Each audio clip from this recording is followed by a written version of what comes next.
Assalamualaikum warahmatullahi wabarakatuh. Selamat pagi teman-teman, terutama mungkin yang mengikuti tentang tahun 2023 yang mana dikatakan tahun tersebut akan terjadi resesi global.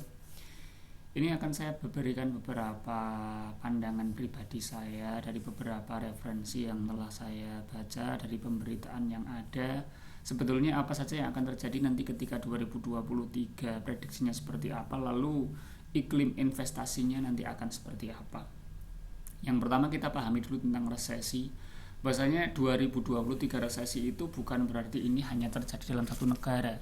Mengapa banyak yang memprediksikan ini terjadi itu nanti akan sangat gelap, akan membuat banyak hal yang cukup berbeda dengan sebelumnya, karena memang resesi tahun 2023 itu mencakup banyak negara, yang mana itu terjadi secara global dan bersama-sama. Sebagaimana kita tahu, kalau kita berbicara resesi itu perlambatan ekonomi, perlambatan banyak bidang sektor-sektor ekonomi, bisnis yang ada dalam suatu negara karena menurunnya daya beli masyarakat yang berputar dalam lingkaran yang tidak berhenti ya.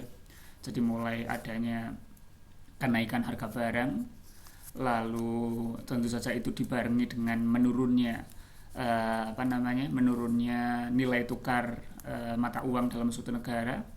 Lalu dari situ nanti karena menurunnya permintaan atau daya beli masyarakat, otomatis bisnis akan melambat. Perlambatan bisnis dalam berbagai sektor inilah nanti yang akan menyebabkan resesi. Nanti kita akan lihat bagaimana arusnya ya, atau timeline atau pergerakan bagaimana resesi itu nanti akan sangat berbahaya kalau tidak ditanggulangi atau kita tidak membuat suatu persiapan. Kita masuk ke penyebab awal dulu tentang pandemi. Bahwasannya memang tidak bisa dipungkiri awal mula dari semua ini nanti itu memang pandemi. Walaupun saat ini dikatakan pandemi telah usai dalam tanda kutip ya, walaupun sekarang juga sebetulnya masih ada untuk PCR-nya, untuk protokol kesehatannya, tapi sudah menurun drastis. Tapi kita harus akui bahwasanya pandemi itu memberikan dampak yang luar biasa. Contoh yang paling mudah itu adalah bahwasanya pandemi itu memang membuat ekonomi anjlok dengan sangat luar biasa, sehingga saat itu muncul ada inisiatif dari beberapa negara untuk printing money, terutama Indonesia juga termasuk di sana. Jadi printing money itu dilakukan, tentu saja ketika printing money dilakukan digunakan untuk create demand atau membuat suatu permintaan dengan membuat BLT, memberikan bantuan sosial kepada masyarakat, otomatis uang yang beredar di masyarakat akan bertambah banyak sehingga akan terjadi kenaikan harga, itulah inflasi. Jadi printing money menyebabkan inflasi, mudahnya yang paling sering terjadi seperti itu ya. Walaupun nanti kalau kita berbicara modern monetary theory MMT itu tidak selalu seperti itu gitu.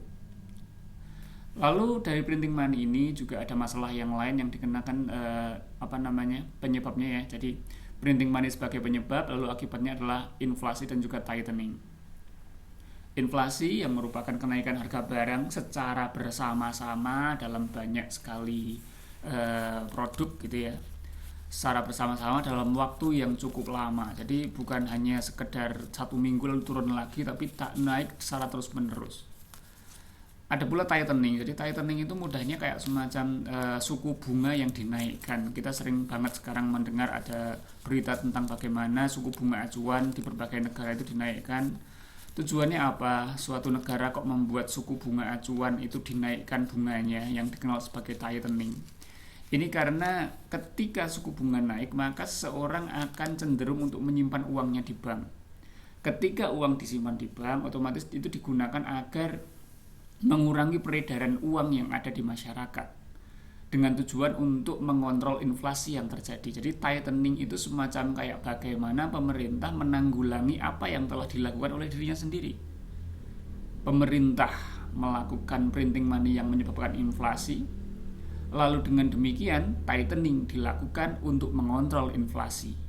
Jadi kayak semacam melakukan suatu kontrol dari apa yang telah dilakukan. Tapi ini juga tidak bisa dipungkiri bahwasanya Ini harus dilakukan karena tanpa printing money, uang tidak akan beredar di ranah piramida bawah. Dalam suatu tatanan ekonomi kita tahu ya ada piramida bagian atas sebagai higher class, bawah middle class, paling bawah adalah bottom of pyramid yang berisi kebanyakan penduduk, kebanyakan masyarakat dengan jumlah yang paling banyak, tapi ekonominya paling rendah. Ketika tidak dilakukan printing money, maka orang-orang yang ada di bawah nanti akan kesulitan. Maka perlu adanya printing money, mau nggak mau. Walaupun sebetulnya tidak perlu ada printing money kalau saja orang-orang yang ada di atas, di middle class atau di higher class dalam suatu perekonomian, tingkat perekonomian ya, dia mau untuk membelanjakan uangnya ke bawah atau memberikan donasi ke bawah. Tapi kan itu nggak mungkin ya. Nggak mungkin ada orang yang sukarela, orang kaya gitu sukarela lalu membagikan uangnya kepada masyarakat bawah agar tujuannya agar ekonomi dalam suatu negara itu normal. Itu nggak mungkin ada yang seperti itu utopia kalau kita katakan.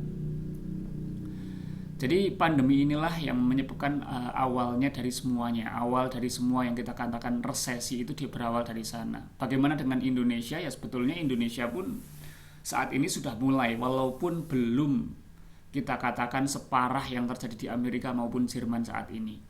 Yang nanti kabarnya itu nanti akan merambah ke seluruh Eropa, karena Eropa itu nanti yang akan pertama kali terkena dampaknya. Mengapa demikian? Karena kita ketahui sekarang sedang terjadi perang. Perang itu antara Ukraine sama Rusia yang menginvasi Ukraine saat ini itu menyebabkan banyak sekali masalah. Jadi dari perang ini ya, jadi perang yang terjadi di Ukraine sama Rusia ini ya. Jadi Rusia itu ibarat pom bensin dunia. Walaupun minyak bumi atau minyak yang diolah di dunia saat ini itu bukan semuanya dari Rusia, tapi minimal Rusia itu penyumbang yang besar di dunia, terutama untuk daratan Eropa. Jadi Rusia itu karena dia adalah pom bensin dunia, ketika krisis terjadi di Eropa, artinya ketika banyak produk-produk Rusia yang yang diboikot ibaratnya kayak semacam tidak ada lagi transaksi dengan Rusia, maka terjadilah krisis di negara-negara yang membutuhkan bensin dari Rusia. Eropa bergantung dengan Rusia, khususnya UK, Jerman. Krisis energi dan juga pangan terjadi. Jadi UK sama Jerman itu nanti akan terjadi krisis tersebut, pangan, energi. Kenapa pangan dan energi? Karena kita tahu yang namanya krisis energi, krisis bahan bakar itu akan berdampak pada banyak hal. Kenapa ada krisis pangan? Karena krisis pangan itu nanti berkaitan dengan bagaimana teknologi pertanian dilakukan. Kita tahu yang namanya Eropa itu termasuk negara yang memiliki 4 musim. Negara dengan 4 musim inilah yang menyebabkan Eropa ini membutuhkan banyak energi ketika musim dingin. Nah, ini menjelang winter ini. Menjelang winter, akhir tahun, menjelang Desember, itu nanti akan terjadi sesuatu yang mungkin kita tidak akan bisa prediksikan sekarang. Di Eropa nanti akan terjadi krisis energi yang luar biasa. Jadi pada intinya awal itu diawali dengan krisis energi dan pangan, di mana Rusia sebagai pom bensin memicu krisis energi, krisis pangan, terutama bagi negara-negara yang non-agraris.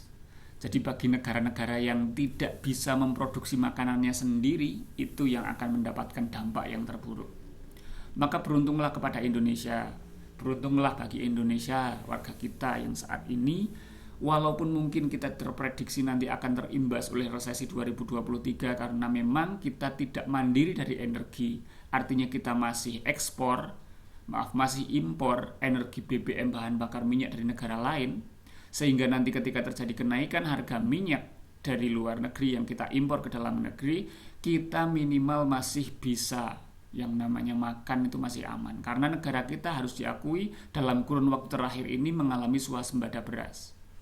Ini termasuk pencapaian yang luar biasa sebetulnya dari pemerintahan Jokowi juga. Jadi ini termasuk sesuatu yang harus kita syukuri, sampai saat ini pun kita masih aman dalam hal pangan gitu. Tapi kalau krisis energi itu tidak bisa terelakkan, itu akan terjadi di seluruh dunia. Maka sebetulnya perlu ada strategi, terutama ini akan ada yang namanya pemutusan kontrak di tahun 2030 dari Arab Saudi. Jadi Arab Saudi itu nanti akan memutus kontraknya sebagai supplier bahan bakar minyak di dunia. Nah, nanti dalam 8 tahun terakhir ini sampai 2030 apa yang bisa dilakukan negara-negara dalam menyikapi hal ini, karena memang harus segera ada pengalihan sumber energi. Jangan hanya menggunakan bahan bakar minyak yang bergantung dengan negara lain. Mungkin bisa menggunakan listrik, PLTN, tenaga nuklir, atau mungkin bahkan biofuel ya, atau bahan bakar dengan berbasis pada tumbuhan. Yang mana kita memang sebetulnya termasuk negara yang mampu menanam sendiri kan gitu, dapat menghasilkan sendiri biofuel ya, atau bahan bakar yang dari bio atau dari tumbuhan. Dari krisis energi itu nanti akan muncul housing crisis. Housing crisis ini adalah puncak dari ketika suatu resesi terjadi. Jadi ketika resesi terjadi, housing crisis inilah yang akan menjadi puncaknya. Kenapa? Karena investasi rumah itu adalah investasi terbesar dari masyarakat. Jadi ketika terjadi krisis di dalam hal papan atau rumah, itulah terjadinya puncak dari resesi itu sendiri. Chaos terbesar itu ketika terjadi housing crisis. Suku bunga naik, inflasi terjadi, orang-orang tidak bisa membayar KPR, orang yang middle class yang sedang mencicil KPR-nya dia nggak mampu mencicil lagi, nanti rumahnya dilelang dengan harga yang murah. Siapa yang membeli? Yang membeli adalah orang kaya. Nanti ketika ekonomi sudah membaik, orang-orang kaya ini akan kembali menjual rumahnya dengan harga yang mahal. Siapa yang diuntungkan dari semua ini? Tentu saja orang yang paling kaya. Orang-orang kaya yang ada di atas piramid perekonomian itulah yang akan memegang kekuasaan nanti. Jadi bagi yang middle class ke bawah itu yang nanti akan terdampak dalam hal ini. Jadi housing crisis akan terjadi. Lalu nanti kalau kita berbicara tentang timeline-nya, bagaimana ini terjadi ya. Jadi mudahnya seperti ini. Di tahun 2023 itu nanti karena terjadi yang namanya masyarakat itu akan fokus kepada needs bukan wants. Jadi kenapa demikian? Karena kita tahu ketika resesi terjadi, ketika perlambatan ekonomi, ketika terjadi inflasi, harga barang naik, padahal pendapatan masih sama, yang terjadi adalah masyarakat akan cenderung untuk mengeluarkan dananya untuk kebutuhan, bukan keinginan. Tidak akan membelanjakan barang-barang yang bersifat gaya hidup seperti tas branded, HP, gadget, mobil, motor, dan seterusnya akan mereka stop dulu untuk membeli yang needs. Beras, sembako, kebutuhan hidup sehari-hari. Artinya apa? Masyarakat sedang keeping money di sana, menjaga uangnya. Keeping money itu bagus atau tidak bagi dalam hal ini? Sebetulnya keeping money itu mutlak dilakukan bagi orang-orang yang dalam ranah bottom of pyramid atau grassroots ya, atau kita katakan sebagai orang-orang yang berada di low class atau middle ke bawah. Itu harus dilakukan untuk bertahan hidup. Tapi bagi orang-orang yang higher class, yang ada di top of pyramid, orang yang menguasai dana, orang yang menguasai duit, orang yang menguasai uang, harusnya mereka tidak melakukan hal ini. Mereka tidak keeping money, tapi mereka justru membelanjakan uangnya. Terutama membelanjakan uang untuk membeli kepada agar uangnya itu beredar di masyarakat bawah. Harusnya seperti itu. Jadi keeping money itu tidak berlaku untuk semuanya. Keeping money berlaku bagi orang-orang yang ada di bottom of pyramid terutama. Sedangkan bagi orang-orang yang berada di top of pyramid, ada di orang-orang atas, orang-orang kaya, harapannya mereka membeli semuanya. Baik needs maupun wants itu dibeli semuanya. Tujuannya apa? Agar uangnya nggak hanya tersimpan di bank, tapi beredar di masyarakat, bisa berputar di ranah bottom of pyramid. Seperti itu. Lalu apa yang terjadi ketika keeping money? Ketika keeping money otomatis bisnis akan melambat. Ketika bisnis melambat, apa yang terjadi? Bisnis dan iklim usaha akan menurun. Tentu saja ketika seorang keeping money, apalagi kalau keeping money-nya besar-besaran, baik dilakukan oleh orang miskin dan orang kaya, semuanya keeping money. Orang miskin memutuskan untuk menabung uangnya, orang kaya memutuskan untuk menabung uangnya. Nggak ada peredaran uang di masyarakat, bisnis akan melambat. Apa yang terjadi ketika bisnis melambat? Ketika bisnis melambat, maka akan terjadi pajak dan sumber utama penghasilan negara itu akan turun. Jadi ketika pajak menurun, itulah ketika pendapatan negara atau APBN juga akan turun. Di mana APBN turun ini nanti berakibat pada kemakmuran menurun dan juga subsidi menurun. Karena kita tahu bahwa suatu negara itu ketika ingin mensubsidi, melakukan pembangunan dalam suatu negara itu berasal dari APBN. Kalau APBN aja sumbernya dari pajak, pajaknya menurun, otomatis ini juga akan menurun. Subsidi dan kemakmurannya juga akan ikut menurun. Apa yang terjadi? Kalau subsidi menurun, boleh jadi nanti listrik akan dinaikkan, bahan bakar minyak akan naik, gas akan naik. Ketika kebutuhan yang sehari-hari akan naik, maka ini akan kembali ke yang pertama, yaitu akan kembali masyarakat lebih tighten lagi, lebih ketat lagi dalam keeping money. Kalau lebih ketat lagi dalam keeping money, bisnis lebih menurun lagi, lebih melambat lagi, pajak makin menurun lagi, APBN lebih turun lagi, terus muter semakin buruk muter terus. Apa yang harus dilakukan dalam hal ini? Sebetulnya ini itu bisa ditanggulangi kalau ada gotong royong. Gotong royong seperti apa? Jadi ketika terjadi resesi di mana ada inflasi dan juga tightening suku bunga dinaikkan, seharusnya orang-orang kaya itu mau bergotong royong untuk membantu kalangan middle class dan bottom of pyramid. Dengan cara apa? Membelanjakan uangnya semuanya untuk wants maupun untuk needs. Terutama membelanjakan uangnya pada masyarakat bawah, sehingga orang-orang bawah mendapatkan pendapatan, penghasilannya tetap berjalan, ekonomi tetap berputar, sehingga akan mengurangi mereka untuk tidak keeping money. Artinya kalau pendapatannya naik, tidak selalu keeping money, tapi bisa dibelanjakan, sehingga nanti akan tambah naik roda perekonomian di kalangan bawah. Jadi sebetulnya ini bisa diselesaikan kalau saja semua mau gotong royong, baik yang di kalangan bawah maupun kalangan atas. Terutama bagi kalangan atas yang memiliki uang lebih banyak untuk membelanjakan uangnya agar beredar di seluruh masyarakat. Jadi itu gambaran tentang bagaimana terjadinya resesi yang menyebabkan terjadinya lingkaran setan yang tidak akan berhenti kalau tidak ada stimulan. Stimulannya itu dari siapa? Dari orang-orang kaya untuk mau bergotong royong. Apakah bisa dilakukan oleh peran pemerintah? Bisa. Pemerintah bisa melakukan beberapa peran tadi, termasuk kebijakan fiskalnya, kebijakan moneternya.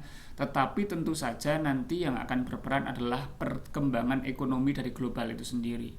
Semakin membaik perekonomian secara global, nanti pun resesi akan semakin membaik. Tapi kalau kita bergantung dalam hal itu, kita nggak akan pernah tahu resesi ini akan berlangsung berapa lama, akan pulih dalam berapa lama kalau terjadi. Ini masih kalau ya, karena kita belum benar-benar melihat. Jadi karena kita nggak tahu akan berapa lama kalau terjadi, maka kalau kita bergantung dengan saya menunggu ekonomi dunia membaik, nggak bisa seperti itu. Maka sebetulnya cara yang paling baik itu adalah gotong royong dari kalangan atas kepada kalangan bawah. Lalu bagaimana dengan investasi? Apa yang harus dilakukan saat ini? Tadi sudah disinggung bahwasanya kalau untuk kalangan bawah, middle ke bottom of pyramid ya, jadi kalangan bawah, orang-orang yang hanya berpikir tentang kebutuhan, pendapatannya itu minimal, atau orang-orang yang pendapatannya itu pas-pasan, investasi di era resesi global itu sebetulnya tidak begitu disarankan. Kenapa demikian? Karena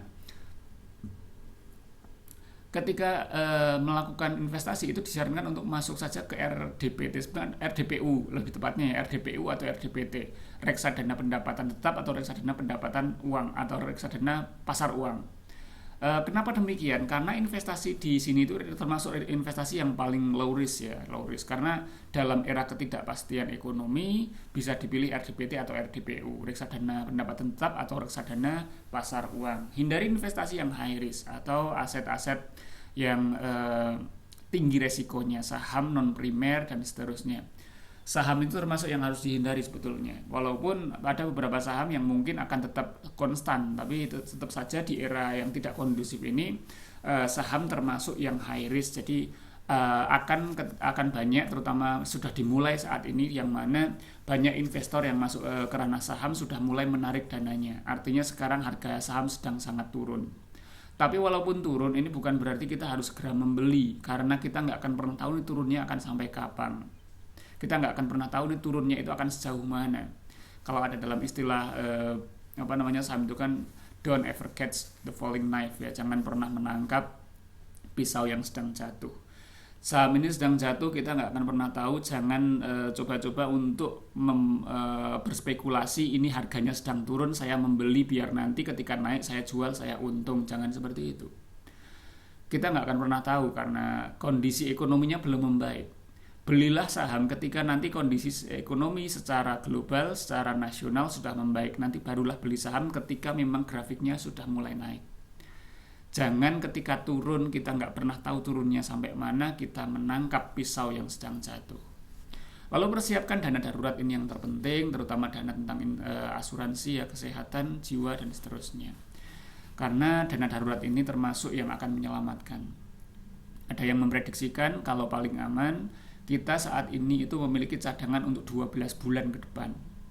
Kalau dulu waktu Covid ada yang menyarankan minimal punya uang untuk 6 bulan ke depan, untuk masa resesi ini lebih berat lagi. Ada yang memprediksikan demikian, memiliki memiliki cadangan untuk 12 bulan ke depan. Karena kita nggak akan pernah tahu, terutama untuk orang-orang yang hidup di luar sektor pertanian. Mungkin orang-orang desa tidak akan begitu terdampak dengan resesi. Kenapa? Karena mereka mandiri, berdikari dalam kehidupan mereka. Tapi walaupun berdikari, mereka juga akan kesulitan kalau resesi benar-benar terjadi, karena nanti sembako pun akan naik yang selain pertanian kan gitu. Telur, daging, susu, minyak semua juga akan naik. Tapi mereka tetap masih aman. Sektor pertanian, orang-orang yang hidup di pertanian di desa-desa masih tetap bisa makan. Tapi bayangkan orang-orang yang hidup di Jakarta, yang hidupnya itu berasal dari pendapatan sehari-hari gitu. Mereka nggak punya tanah, nggak bisa punya beras, bisa mengancam nyawa kan gitu. Jadi harus ada persiapan dana darurat. Lalu mencari sektor usaha yang tidak terdampak secara langsung. Jadi bagi orang-orang yang pandai, cerdas, mulai sekarang bisa mulai untuk mencari sektor yang bisa dicoba untuk mencari side pendapatan sampingan seperti itu. Atur gaya hidup, memprioritaskan needs daripada wants. Bagi orang-orang yang ada di bottom of pyramid, orang-orang yang merasa uangnya itu hanya cukup untuk kehidupan sehari-hari, aturlah gaya hidup. Jadi sebetulnya ini berlaku bagi orang-orang yang berada di bottom of pyramid terutama. Karena bagi orang-orang yang berada di bottom of pyramid ini yang paling dilakukan. Karena kalau bagi orang-orang kaya saya kira ini sudah sangat cukup, dana darurat, dana cadangan, mereka sudah punya banyak uang, mau seperti apapun resesinya mereka masih bisa hidup. Maka sebetulnya ini tugas dari orang-orang kaya untuk membantu orang yang di bawah. Nah, bagi orang-orang yang di bawah ini yang harus dilakukan apa? Mengatur gaya hidup untuk memprioritaskan needs daripada wants. Artinya mereka membelanjakan uangnya untuk masyarakat yang ada di bawah. Karena ketika seorang membelikan needs, itu pun harus dipilih, dia needs-nya itu apa, dibelanjakan terutama untuk tetangganya sendiri. Misalnya tetangganya jual beras, ya itu yang dibeli karena uangnya akan muter di lingkungan sendiri. Jangan membuang uang untuk kalangan yang lebih kaya gitu, misalnya gitu. Kita beli HP, uangnya itu akan masuk ke orang-orang yang kaya. Jadi hindarilah wants, karena ketika kita melakukan wants, pembelian untuk keinginan, maka uang justru akan hilang di ranah bottom of pyramid. Jadi kesimpulannya bagaimana? Kesimpulannya memang kita harus berjaga-jaga, hati-hati dalam investasi, terutama di tahun-tahun ini, akhir tahun 2022 menjelang 2023, yang nanti diprediksikan puncaknya di tahun 2023, untuk sedia payung sebelum hujan. Kita memang nggak akan pernah tahu akan terjadi seperti apa. Banyak yang bilang jangan terlalu takut, nggak perlu takut gimana-gimana, karena kalau terlalu takut itu justru nanti akan memperlambat ekonomi. Itu benar, karena itu memang salah satu yang akan memicu nanti perlambatan ekonomi itu adalah pemikiran yang terjadi kalau nanti akan ada resesi. Video saya ini pun nanti mungkin kalau misalnya beberapa orang jadi berpikir untuk menahan dananya, video ini penyebab dari perlambatan ekonomi itu sendiri kan gitu. Tapi ada hal yang tidak akan bisa dihindarkan. Ya tadi, kondisi global, kalau memang benar-benar terjadi, resesi benar-benar terjadi, apa yang harus dilakukan? Yang harus dilakukan, terutama bagi orang-orang yang berada di bottom of pyramid, dasar piramid, orang-orang yang berada di low class atau middle class, yang bawah ya, yang hanya berpikir tentang kebutuhan gitu, maka mereka harus mendengar apa yang dikatakan orang-orang untuk sedia payung sebelum hujan, untuk berpikir untuk keeping money, menjaga uangnya, jangan difoya-foyakan, terutama untuk membeli hal-hal yang belum perlu. Fokus kepada kebutuhan bukan keinginan. Adapun apa yang kita bahas tadi tentang bagaimana keeping money, lalu berhati-hati, itu hanya berlaku untuk yang low class. Bagi yang orang-orang kaya, justru dari video ini atau dari banyak sekali referensi yang ada, dari banyak pemberitaan, harapannya orang-orang kaya mulai dari sekarang membesarkan jiwa empatinya untuk mau membelanjakan uangnya. Ya, itu kita tahu itu hal yang sulit dilakukan. Mosok dalam masa resesi, masa inflasi kok malah uangnya dihambur-hamburkan kan gitu. Tapi yang jelas menghambur-hamburkan uang dalam tanda kutip dibelanjakan untuk orang-orang kalangan bawah itu akan sangat membantu, karena itulah yang akan memutar roda perekonomian di lingkungan bawah. Kalau orang-orang kaya juga ikut-ikutan keeping money, menjaga uangnya, menyimpan uangnya, nah itulah baru akan terjadi tadi lingkaran setan yang gak akan pernah berhenti. Sehingga mau gak mau, negara akan terus-terusan printing money untuk menyuplai, membantu orang-orang di kalangan bawah. Nah itulah nanti tidak akan pernah berhenti lingkaran setannya. Jadi banyak hal yang bisa dilakukan, terutama bagi kalangan bawah harus seperti apa, bagi kalangan atas harus seperti apa. Dan tentu saja semuanya akan berakhir kalau semuanya mau bergotong royong. Oke, thanks for watching. Assalamualaikum warahmatullahi wabarakatuh.